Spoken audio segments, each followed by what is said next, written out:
விஜய் அவர்களை வந்து பாஜக வந்து பாதுகாக்கிறதுன்னு ஒரு திமுக திமுக வந்து அவங்களுக்கு பயம் வந்துச்சுன்னா யார் வேணாலும் அவங்க வந்து ஒரு குற்றம் சாட்டுவாங்க. இதே திமுக வந்து பல விஷயங்கள் பண்ணியிருக்கிறாங்க. அந்த ஒரு குற்றச்சாட்டுங்கள் நான் வந்துச்சுன்னா வெறும் குற்றச்சாட்டுங்கள் ஆதாரத்தோட குற்றச்சாட்டுகள் இருக்கு. இது எல்லாத்துக்கும் பதில் திமுக கிட்டேயும் இல்லை, மாண்புமிகு முதலமைச்சர் ஸ்டாலின் அவர்கள் கிட்டேயும் இல்லை. ஏன் இது நடந்தது, ஏன் இப்படி ஆச்சு, ஏன் அப்படி ஒரு கேள்வி வந்தாலே அவருக்கு வந்து காதில் பஞ்சு வச்சுட்டு உட்காந்துடுறாரு. அவருக்கு எதுவுமே கேட்கறது இல்லை, கண்ணால் பார்க்கறது இல்லை, அப்படியே ஒரு மியூட் மோடில் போயிடுறாரு. அந்த ரிமோட் கண்ட்ரோல் எங்கே இருக்குன்னா எனக்கு தெரியல. அந்த ரிமோட் கண்ட்ரோல் இருந்தால் யாராவது அந்த மியூட் பட்டன் ஓப்பன் பண்ணிட்டு முதலமைச்சர் அவர்கள் நிறைய கேள்விகள் இருக்குது ஏன்னு சொல்லிட்டு இந்த பிரச்சனை ஏன் நடந்தது, ஏன் விஜய் அவர்களுக்கு வந்து ஒரு சின்ன இடம் கொடுக்கப்பட்டது, அவருக்கு இவ்வளோ கூட்டம் வரும் நல்லாவே தெரியும், அப்புறம் ஏன் ஒரு ப்ராப்பர் போலீஸ் பந்தோபஸ்து இல்லை, ஏன் பாதுகாப்பு இல்லை, ஏன் தேவையில்லாமல் அங்கே ஒரு ஆம்புலன்ஸ் வந்தது, பேஷண்ட் இல்லாமல் ஏன் ஆம்புலன்ஸ் அந்த வழியாக வந்தது, ஏன் போலீஸ் ஒரு லத்தி சார்ஜ் பண்ணாங்க, நிறைய ஏன்ங்கிறது கேள்விகள் இருக்குது. ஆனால் எந்த கேள்விகளுக்கு முதலமைச்சர் அவர்கள் ஒரு மியூட் மோடில் போயிட்டு ரிமோட் கண்ட்ரோல் யார் கையிலையும் கொடுத்துட்டு அவர் மியூட் மோட்ல போயிட்டாரு, பதில் வராது. ஒரு நிமிஷம், யாராவது ஒருத்தர் கேளுங்க. மணிப்பூர் முடிஞ்சு போன விஷயம், இது ரெண்டுமே கலப்பி நீங்க பேசக்கூடாது. மணிப்பூர்ல என்ன நடந்தது, அது இங்கே கரூர்ல நடந்ததுக்கு ரொம்ப வித்தியாசமா இருக்கு. இன்னொன்று வந்து எப்பவுமே அங்க நடந்து முடிஞ்சதுக்கு அப்புறம் ஏன் இது பண்ணலைன்னா நீங்க அப்படியே வந்து ஒப்பிட்டு பேச ஆரம்பிச்சீங்கன்னா நிறைய விஷயங்கள் தேவையில்லாம வந்து பேச வேண்டியதா இருக்கும். மணிப்பூர் வந்து ஒரு பார்டர் பிரச்சனை இருக்குது, அது முதல்ல நம்ம எல்லாரும் புரிஞ்சுக்கணும். அங்கே நடந்தது சம்பவம் ரொம்ப ஒரு கோர் சம்பவம், அது நடந்திருக்கவே கூடாது. அது எல்லாத்துக்கும் நானே தலை குனிஞ்சு நிற்கிறேன் நான் உங்கள் முன்னாடி.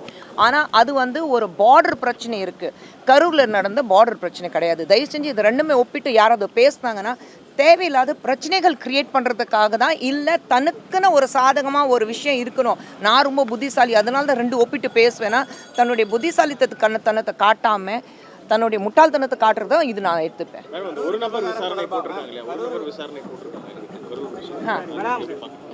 இல்லை, ஒரு நபர் விசாரணைனா எப்படி? இப்போது தெய்வகாலேருந்து விஜய் அவர்கள் என்னைக்கு இந்த சம்பவம் நடந்தது அன்றைக்கே வந்து சிபிஐ விசாரணை நடத்தணும்னு அவர் சொல்லியிருக்கிறாரு. ஆனால் ஸ்டேட் கவர்மெண்ட் என்ன பண்ணியிருக்கு, எஸ்ஐடி தான் போட்டிருக்கீங்க. யார் பிரச்சனையில் யார் அங்கே இருக்கும்போது இந்த மாதிரி ஒரு சம்பவம் நடந்திருக்கு, அவரே வந்து சிபிஐ விசாரணை நடத்தணும். ஆனால் ஸ்டேட் கவர்மெண்ட் சிபிஐ வேண்டாம், நான் எஸ்ஐடி தான் போடுவேன்னா அது எனக்கு புரியல. மறுபடியும் அந்த கேள்வி தான் முதலமைச்சர் அவர்களுக்கு, ஏன் நீங்கள் சிபிஐ விசாரணையிலேருந்து ஏன் பின் வாங்குறீங்கன்னு எனக்கு புரியல.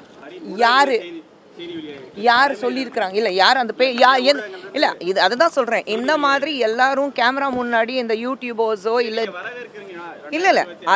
அது ரெண்டாவது விஷயம். ஆனால் இதில் வந்து உண்மை இருந்தால் தான் வர வைக்க வேண்டாம்னா அது ரெண்டாவது.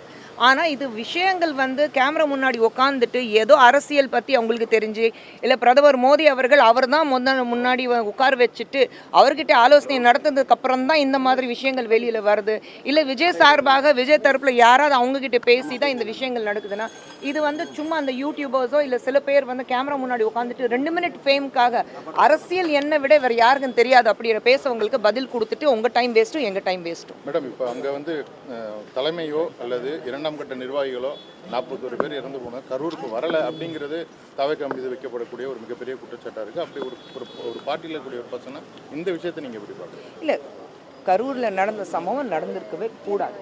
அது கண்டிப்பாக 41 உயிர் வந்து எழுந்திருக்கோம் போயிருக்குன்னா அந்த குடும்பத்தில் இருக்கிறவங்கள நினச்சிப்பாங்க. ஒரு தந்தையோ மகனோ கணவனோ தம்பியோ அண்ணனோ எந்த ஒரு நண்பனோ நீங்கள் எல்லா வகையிலும் பார்த்தீங்கன்னா யாருக்கு வந்து ஒரு விஷயம் நடந்திருக்குன்னா அது நம்ம பக்கத்து வீட்லேயே நடந்தாலே நமக்கு வந்து எவ்வளோ பெரிய எதிரி இருந்தாலும் மனசு பதறி போகும். அப்படி இருக்கும்போது 41 பேர் உயிர் இழந்திருக்காங்கன்னா நிச்சயமாக வந்து அது ஏற்றுக்கவே முடியாது. ஆனால் இதுக்கு ஒரு மிகப்பெரிய விசாரணை நடத்தணும். விஜய் அவர்கள் ஏற்கனவே அதுக்கு மன்னிப்பு கேட்டிருக்காரு.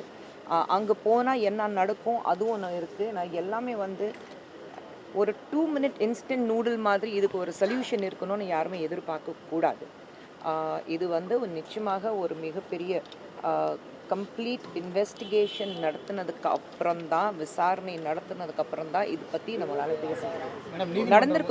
நடந்திருக்க கூடாது, அது நடந்திருக்காங்க. நீதிமன்றம் வந்து விஜய்க்கு வந்து தலைமை பண்பே இல்லைன்னு சொல்லிட்டு விஜய் தானே பதில் சொல்லணும், அவருக்கு ஸ்போக்ஸ் பர்சன் நான் இல்லைங்க. விஜய் கிட்ட இதுக்கு பதில் வாங்கிக்கிறேன்.